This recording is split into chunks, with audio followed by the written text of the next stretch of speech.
El siguiente programa fue declarado de interés por la Honorable Cámara de Diputados de la Provincia de Santa Fe.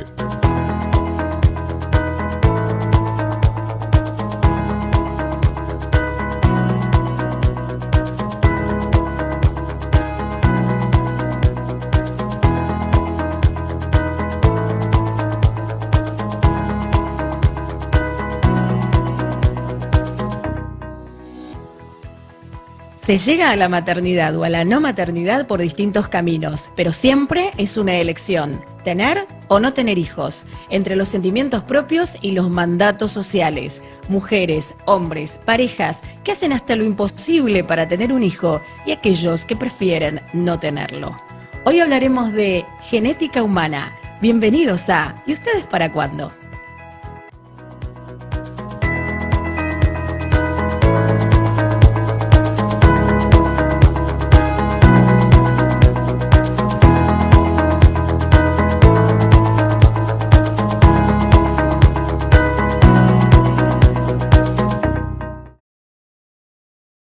Hola a todos, ¿cómo les va? Bienvenidos a un nuevo capítulo en este encuentro que tenemos cada semana para ir dilucidando muchas cuestiones que nos atraviesan allí de forma social y que también tienen que ver con estas elecciones de vida, ¿no? Como siempre lo decimos y lo que proponemos, aceptando cada postura como válida y en la aceptación también de la diversidad. Hoy vamos a hablar de algo que también no hay demasiada información, que genera mucho mito, mucho prejuicio, para eso estamos con el objetivo de este programa, como decíamos en la presentación, para hablar de genética humana, y por eso hemos invitado a un gran profesional con nosotros, un honor que esté hoy también, así que bienvenido al médico genetista Ramiro Colabianchi. ¿Cómo estás, Ramiro? Bien, muy bien.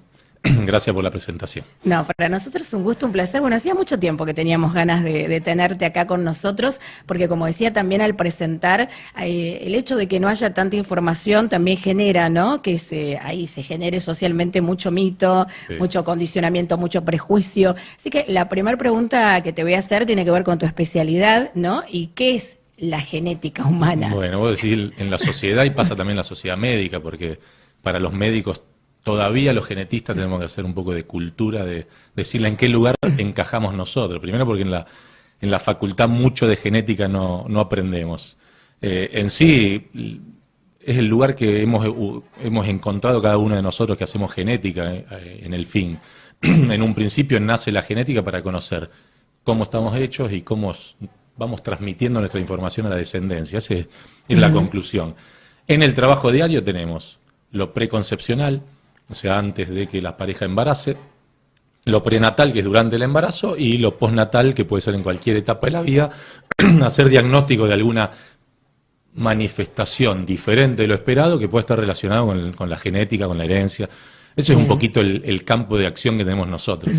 Puntualmente, hablando, Ramiro, de estas personas que sí desean tener un hijo, ¿en qué casos tendrían que ir a recurrir a una consulta con un profesional como vos? Digo, si tiene algún antecedente o no necesariamente. Claro, mira, el antecedente ya de un tiempo de búsqueda sin conseguir el embarazo es suficiente como para que el genetista pueda dar su visión y ofrecer o algún tipo de diagnóstico o su posición de acuerdo a lo que conoce, ¿no? De una historia clínica que se pueda hacer de esa pareja.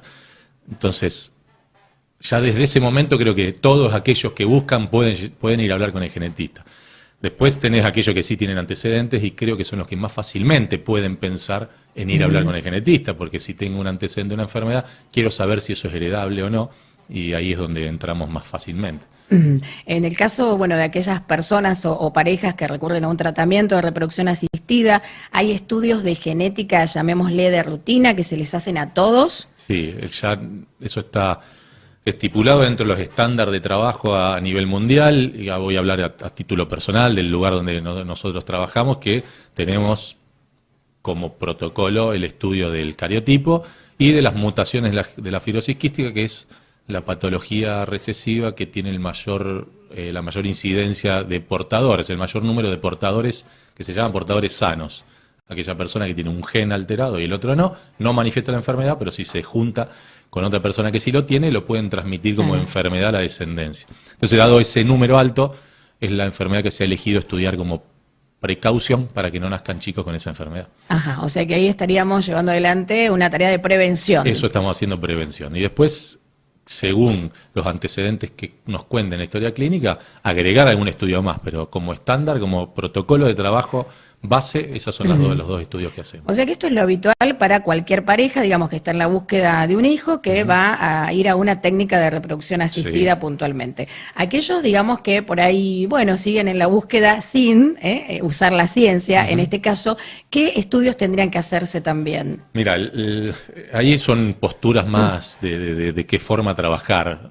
Nosotros, si vemos cómo se trabaja en el mundo, por ejemplo, en Estados Unidos venden kits para evaluar este grupo de enfermedades en la farmacia. Entonces estás buscando a tu hijo, querés saber si va a tener... Claro. Yo creo que ahí entra en una psicosis que me parece que no se justifica, porque muchas veces se va a encontrar algo que a la larga, digamos, de alguna manera, en la transmisión de nuestra información puede no llegar a generar nada, y en esa pareja estar promoviendo una angustia de algo que no va a pasar. Claro, una preocupación. Una preocupación. Entonces, desde ya que cualquier pareja que empieza a buscar, si quiere consultar y tiene un temor, mejor preguntarle al médico qué hago en esta situación. Porque lo primero que le vamos a decir es, bueno, si estás empezando a buscar, calma, no es necesario que hagamos nada, porque la gran mayoría de las parejas se embarazan y los embarazos que inician terminan bien. Eso es lo que pasa con mayor frecuencia. El problema es que nos enteramos de lo que salen mal. La estadística es negativa, vamos a ver el que sale mal. Entonces, bueno, ahí es donde lo ideal, si alguno tiene un poco de temor, ir a consultar con un médico que nos frene esa voluntad de querer estudiar más de lo que habría que hacer. Sí, bueno, pero los seres humanos es como que tratamos de abarcar mayor cantidad de cosas para tener el control, ¿no? Claro. Entonces, pero hay que tener bastante cuidado también. Totalmente, con ahí está el médico que le tiene que dar toda la información posible para que la decisión sea consciente. Si te vas a estudiar, estas son las posibilidades según los resultados. Y ahí es donde debe decidir con autonomía. Bien, avancemos entonces un poquito. Esta pareja que sí recurre a un tratamiento de reproducción asistida, bueno, llegan a formarse embriones, ahí empieza también el estudio antes de la implantación. Sí, en realidad los tratamientos básicos no tienen, la gran mayoría de los tratamientos no se hace el estudio de los embriones en cuanto a la genética, después separaremos un poco qué estudios de genética se puede hacer. Básicamente no se hace inicialmente en nuestro país por el costo. En lugares en el mundo donde yo he estado estudiando se ofrecen a todas las parejas, porque a pesar de tener un costo alto no es tanto como incide en nuestro país. O sea, esto es valioso que vos lo aclares. O sea, hoy por hoy en la Argentina entonces no todos los embriones pueden ser estudiados. Poder se pueden, no se estudian por una cuestión justamente de evaluación costo-beneficio. Exacto. El beneficio sin duda que existe porque los embriones estudiados, sobre todo desde el punto de vista de lo cromosómico, o sea, contarles cuántos cromosomas tenemos. El síndrome más conocido, que es el síndrome de Down, en vez de tener 2 en el par 21 tiene 3. Nosotros estamos evaluando eso y otros errores en los cromosomas que son principalmente causa de no implantación. Segundo, causa de aborto. Y tercero, la causa de nacimiento de los chicos con algunos de todas las manifestaciones que pueden tener como problemas. Entonces, si nosotros los estudiamos, la tasa de embarazo se duplica. Los embriones estudiados, sabemos que están bien desde ese punto de vista y transferidos, duplica la tasa de embarazo. Entonces el beneficio ahí existe seguro. El tema es que es muy costoso cuando no hay un antecedente que lo indique. Entonces, como decimos acá, tenemos que afinar el lápiz y elegir mejor cuáles son las parejas que tienen indicación de estudiar los embriones. Y en aquellas parejas que sí lo hacen, digo, que bueno, que tienen esta cuestión económica, que lo pueden llevar adelante, ahí cómo puede salir cuál es el resultado de estas técnicas. Bueno, yo te decía que hay que dividir lo de la genética en diferentes partes. Lo que más se estudia es lo cromosómico, que es, como dije, la principal causa de no conseguir el embarazo. Entonces, contamos los cromosomas y sabemos qué cantidad hay de información en cada uno de ellos, porque a veces puede haber un poquito más de información, no todo el cromosoma entero. Se evalúa ese error, qué consecuencias pueda tener en la salud de ese embrión, en la salud de ese feto y en la salud del bebé que después pueda nacer, y se le manifiesta a la pareja el resultado. Hay seguramente resultados en los cuales el mismo laboratorio dice que es un embrión que no va a tener posibilidades de dar un embarazo y ya se lo considera no transferible. Están aquellos que tienen el resultado que es esperado, que esté en la cantidad justa y necesaria. A mí no me gusta usar la palabra normal, pero para que se entienda lo que se espera como normal. Y que eso tiene el potencial de un embarazo que llegue a término mejorado con respecto al no estudiado. Y después en el medio hay algunas situaciones que son intermedias. por ejemplo, que haya un pedacito de más de algún cromosoma, que el cromosoma involucrado no sea uno que nosotros conocemos en la salud de los seres humanos ya nacidos. Entonces, si no está ahí, muy probablemente tenga un efecto que nosotros llamamos de todo o nada, que es embrión no del embarazo, y si lo da, por un mecanismo natural, pueda capturarse ese cromosoma de más y que siga un embarazo sin alteraciones. Son todas situaciones que se hablan con las parejas. Y eso es todo lo que se puede abrir estudiando los embriones como posibilidad de diagnóstico. Claro, y ahí aparecen también varias opciones, ¿no? Porque Sí. vos también estabas diciendo, bueno, hay embriones que seguramente luego de este estudio serán no aptos para transferir, ¿no? Sí. Pero también empieza a jugar la propia decisión de Sí. esas personas, ¿no? Cuando aparece cierta malformación, digamos, genética, Claro. ahí también estará en ellos el poder seguir adelante. Totalmente. Como te dije recién, lo que nosotros hacemos como genetistas es asesorar. Claro. Contamos un resultado, damos toda la información de lo que significa el resultado y tenemos que tratar de dar la libertad de que la pareja sea la que decida. Porque, por ejemplo, yo puedo pensar que es un embrión que tiene una trisomía 21, que da un síndrome de Down, y que ese no debería ser elegido, pero la pareja lo puede elegir igual. Exacto. Entonces nosotros no somos quien para decirle este sí, este no. Lo que sí contamos qué es lo que le puede pasar. Un ejemplo, una pareja que tiene un solo embrión, y ese embrión tiene alguna alteración que puede dar lugar a tales manifestaciones al nacimiento, nosotros lo podemos contar y puede haber parejas que elijan utilizarlo de la misma manera, porque pueden aceptar una situación como esa mientras lo hayan sabido desde el principio. Entonces, bueno, ese es lo que debe pasar en el consultorio, no ser uno el que decide. Hay algunas situaciones en especial en las cuales sí el embrión estudiado tiene alteraciones que son muy importantes y que sabemos que no va a dar un embarazo. No son compatibles con la vida. Exactamente. De cualquier manera, lo que yo quiero aclarar, porque es una pregunta que es muy frecuente y quiero que quede claro, tampoco tenemos derecho sobre esos embriones. Nosotros no somos los que decidimos qué hacer. Las parejas tienen que decir, bueno, se conserva, se descartan, se donan para investigación, que mucho en nuestro país no se hace, se donan para que otra pareja los pueda querer. Hay diferentes respuestas que puede dar esa pareja. No somos nosotros quienes decidimos qué pasa con ese embrión. Siempre es una decisión ahí muy personal, atravesada por un montón de cuestiones también, ¿no? Más allá de este resultado. Digo, entendiendo que hay, ciertos diagnósticos que no pueden ser reversibles, habrá otros que sí, digo, hay enfermedades que uno, entendiendo lo que está pasando ahí, lo cromosómico por ahora no tenemos forma, y yo hablo siempre por ahora porque la ciencia desde que yo empecé a estudiar la genética avanzaba hasta más rápido de lo esperado. En cuanto a eso es cromosómico, es como si estuviéramos evaluando los edificios. Después tenemos lo génico, que es cada ladrillo de ese edificio. Si hay un error en los genes que predispone a una enfermedad, lo primero que tenemos que saber es si realmente se va a presentar. Hay algunos genes que tienen más influencia, otros que tienen menos influencia en la presentación postnatal, digamos. Entonces eso también hay que plantearlo. Algunos hay tratamientos para hacer, a pesar de que se presente la enfermedad, y otros no hay tratamiento. Eso también tiene que quedar claro. Y esa es la otra forma de estudio. Una es lo cromosómico y otra es lo génico. Entonces nosotros podemos hacer diagnóstico de lo cromosómico, que nos sirve más como lo que se llama screening. Estudiamos toda la población en riesgo, que son todos los embriones que pueden tener errores. Y lo otro es hacer ya diagnóstico, porque estudiamos aquellos embriones que pueden tener como antecedente la posibilidad de un gen alterado y lo buscamos si está o no está. Y eso ya es de enfermedades puntuales y alteraciones en un gen puntualmente. Y eso sí pueden llegar a tener solución. Y mira, hay enfermedades metabólicas, por ejemplo, que podemos hacer diagnóstico previo y sabemos que no exponiéndolos a tal tóxico la enfermedad no se va a manifestar. Por un ejemplo así rápido. Después es muy difícil, la lista es muy larga para dar algunas puntuales, pero hay algunas que sí el pronóstico es mejor que otras. Y bueno, y esto que hablabas anteriormente, ¿no? De cómo la ciencia también ha avanzado, permite que esto hoy se pueda hacer, años atrás no es tener un control sobre la vida, pero sí quizás, bueno, aprovechar todos estos recursos para mejorar la calidad de vida en muchos casos de otras personas, ¿no? Que es un poco también la idea. Y sí, eso lamentablemente está en la postura que tenga cada individuo que vaya a hacer uso del progreso. Yo digo que siempre es así, no podemos parar el progreso por aquellos que van a hacer mal uso, y así fue en la historia del hombre. Todo progreso también se le encontró la beta que altera el camino que nosotros deseamos, pero en realidad, como sí estamos mejorando la calidad de vida, no solamente del individuo que se pueda estar gestando, también estamos mejorando la calidad de vida de la pareja que está buscando un hijo. Entonces, esa es la corriente que uno sigue, la de tratar de mejorar la calidad de vida de esa pareja. Pero puede pasar de todo. Yo tengo ejemplos de parejas que uno de ellos tenía una manifestación, que era un 50% de posibilidad de transmitirla, que teníamos el método para hacer diagnóstico de los embriones, para decir, bueno, elegimos los embriones que no tengan alteración, y la respuesta, y no fue en un solo caso, sino en varios, bueno, si va a tener algo parecido como lo que tengo yo, no tengo problema de que le pase. Así como tenés otro grupo, dice, yo no quiero que le pase lo que pasó en mi familia.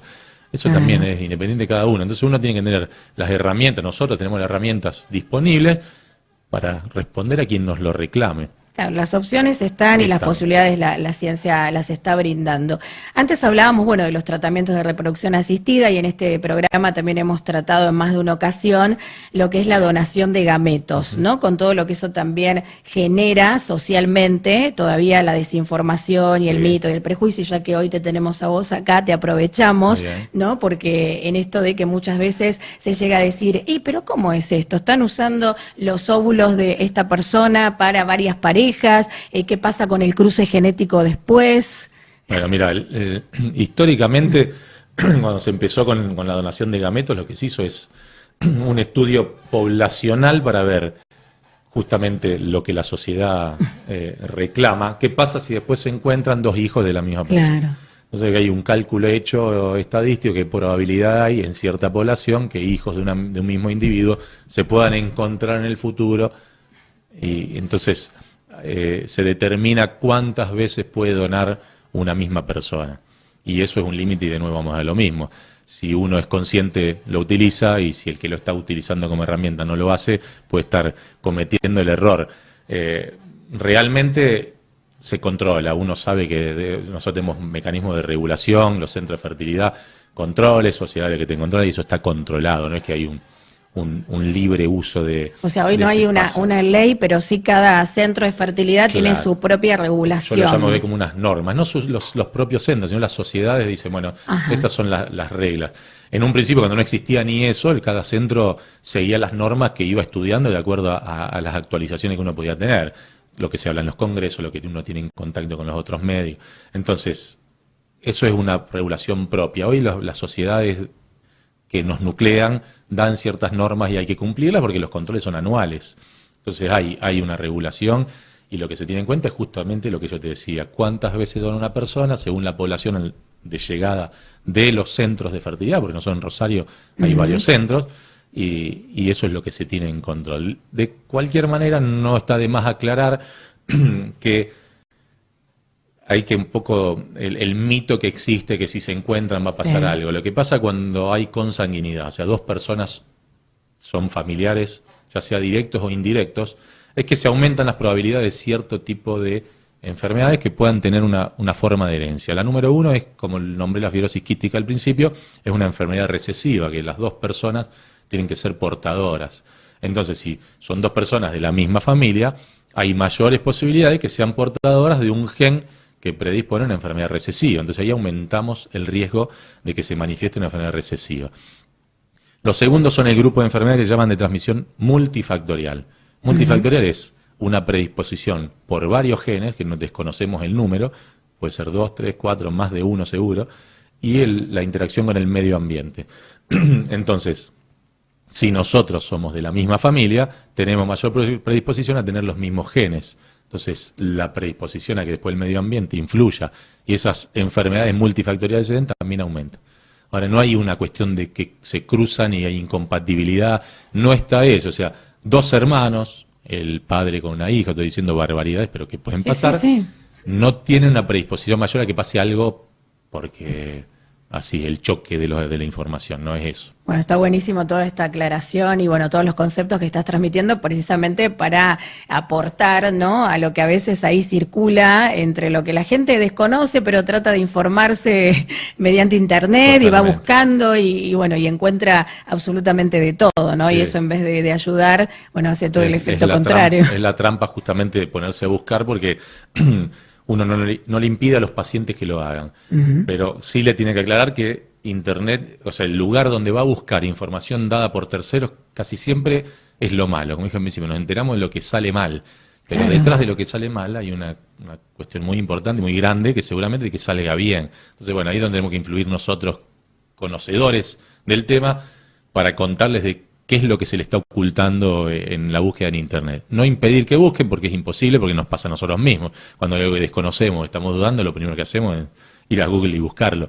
Entonces es imposible impedirlo, pero sí darle el contenido para que sepan qué están leyendo, de qué manera buscamos nosotros, que nosotros también podemos ser quienes le demos información. Pero bueno, uno va aprendiendo así, con el que te cuenta el de al lado. Entonces, contar esta información es importante porque es ir rompiendo los mitos. Sí, sí, totalmente. Y además es muy cierto lo que decís. Ahí cuando uno busca información de la que sea, aparece lo que no sale tan bien. Claro, eso es así. Generalmente el resultado exitoso es muy raro que es muy al final. Bueno, te voy a hacer una pregunta específica porque siempre en este programa recibimos inquietudes, ¿no? De aquellos que están, sobre todo, bueno, como hoy te tenemos a vos de invitado, en la búsqueda por tener un hijo. ¿Y qué es el test de paternidad? ¿En qué momento del embarazo se realiza? ¿Es de paternidad? O sea, de paternidad. Para reconocer quién es el padre. Sí. Mira, yo cuando se siente una pareja, una mujer embarazada sola, y a veces también tenemos el hombre que duda ser el padre, intento desalentar que lo hagan durante el embarazo. Y de una postura personal, intento dándole toda la información. O sea, ¿qué es lo que pasa durante el embarazo? En realidad, una de las cuestiones es económica, porque el método menos invasivo que tenemos hoy para conocer la paternidad, que es sacar sangre, y después también existe para estudiar el ADN del feto para otras enfermedades y para lo cromosómico, tiene un costo muy alto, porque todavía no se hace en el país y tiene un costo muy alto. Y los métodos que se utilizan de diagnóstico son caros. El método un poco más barato, porque tampoco es mucho más, pero un poco más barato, es pasar por la punción. Entonces, la punción se hace cuando queremos hacer diagnóstico de alguna alteración, y también nos sirve para obtener muestras que va a pertenecer al feto y que vamos a poder comparar con el ADN de ese presunto padre y poder hacer el test de paternidad. Es un método invasivo. Entonces, estar exponiendo un embarazo que no tiene problemas a un método invasivo que utilizamos en esos casos, me parece a mí que lo lógico sería un poquito desalentarlo, de cualquier manera, respetando la voluntad de quien lo está requiriendo, porque la ansiedad es lo número uno en eso de querer saber la paternidad, pero se puede hacer en cualquier momento del embarazo. No hay una fecha límite, o sea, antes de las 9 semanas no se puede sacar sangre de la madre para extraer el ADN fetal, y antes de las 11 semanas, 10, 11 semanas, no se puede obtener muestra de placenta, y más tarde líquido amniótico para sacar ADN y hacerlo en el método invasivo. A partir de ahí, cualquier momento del embarazo. O sea, más allá de todas las emociones que estén jugando ahí, bueno, en este caso en una pareja, bueno, hay que esperar, entonces, como para después, más adelante. Una vez nacido es tomar con un hisopo mucosa de la boca, sea del bebé y del presunto padre, y en pocos días está el resultado. Entonces, bueno, eso es un poco lo que uno tiene que contar para que sea así. Igualmente hay parejas que deciden hacerlo por el método de punción o por el método del ADN fetal extraído de la sangre materna. Sí, señor, señora, hay de todo en la viña. Hay de todo, hay de todo. Sí. Hay de todo, y bueno, y este programa precisamente muestra, ¿no?, todas las formas que a veces las personas eligen para llevar adelante su vida. ¿Cuál es el test prenatal en la sangre materna? Es continuación de lo que venimos hablando. A partir de la semana 9 consiguieron extraer el ADN, separar el ADN del feto del ADN de la madre, por unas características que tiene cada uno de ellos, y teniendo el ADN del feto uno puede realizar un test de paternidad o contar los cromosomas, ver qué cantidad tienen cada uno de los cromosomas. Hoy en día, por una cuestión de costos, se eligieron los que están más frecuentemente afectados, el 21, el 13 y el 18, y los cromosomas sexuales.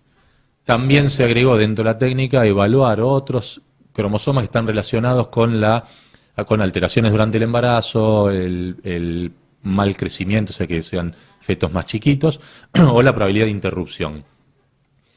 De eso tenemos información si es que en ecografía se está viendo alguna alteración, pero en sí, del 13, del 18 y el 21 nos va a contar si hay de más o de menos, y de los sexuales, si hay 2X, si hay una X, que hay un síndrome que se llama síndrome de Turner, que es cuando tiene una sola X, y si hay una X y una Y, que sería el varón.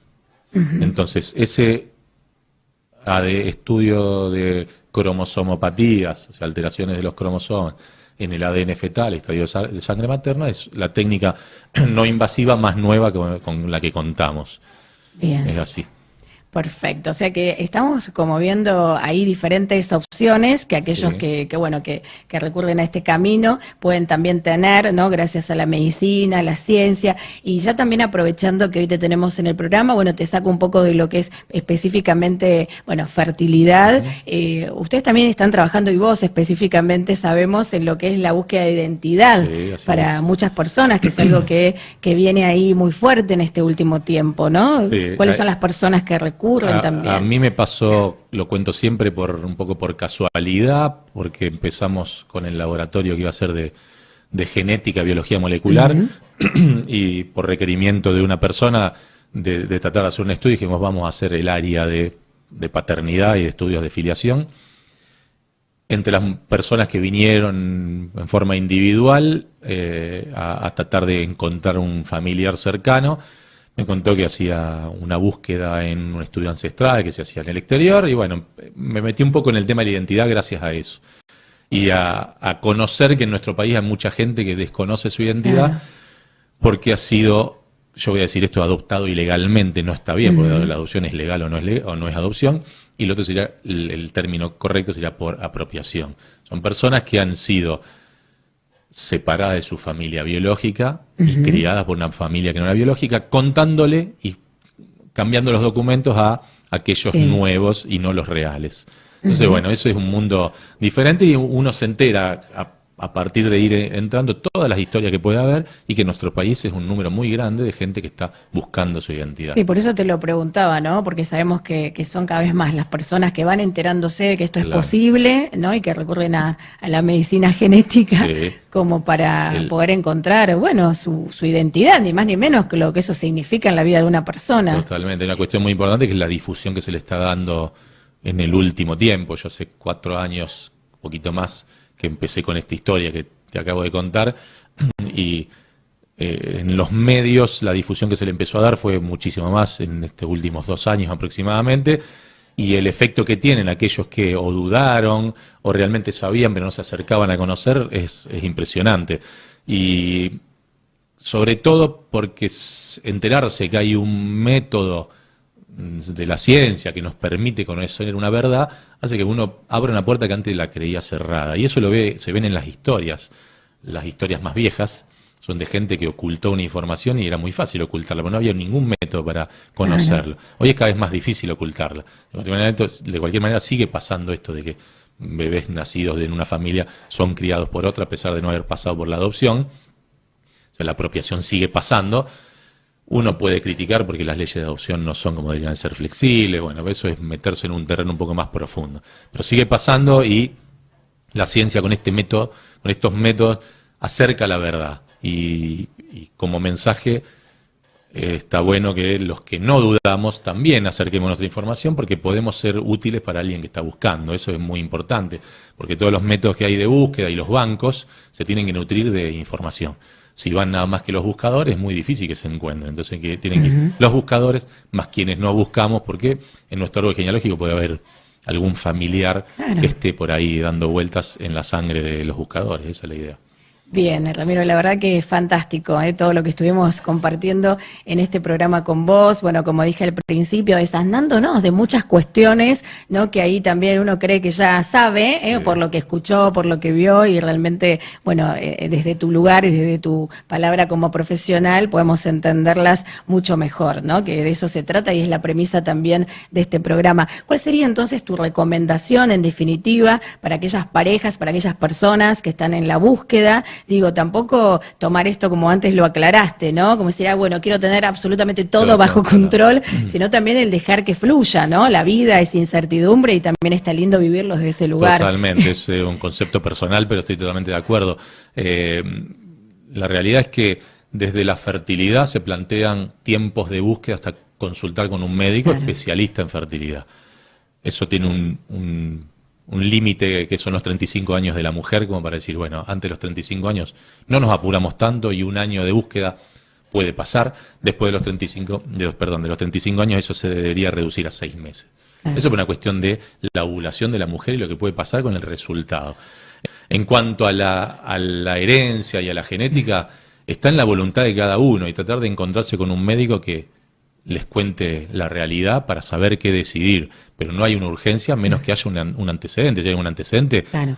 creo que sería lo primero que habría que buscar, porque lo que mayormente hacemos es sacar el temor de que puede pasar, disminuir, contar que los riesgos no son como la pareja podía creer, y que la búsqueda sea más tranquila. Claro, sobre todo si ya por ahí se tuvo una experiencia de haber tenido un hijo, ¿no? Con Sí. algún tipo, bueno, de síndrome. Pasa muy frecuentemente que el familiar es cercano, puede ser un sobrino, un hermano, Claro, y muchas veces claro. eso no está relacionado con la herencia, y con una simple entrevista de 15, 20 minutos uno busca con mayor tranquilidad. Entonces, si hay una duda, siempre es mejor ir a disiparla con alguien que nos pueda contar algo, mejor información. Eso es lo ideal.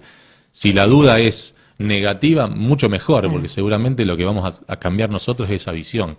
Y si la duda es real, bienvenido, porque estamos ganando un montón de tiempo.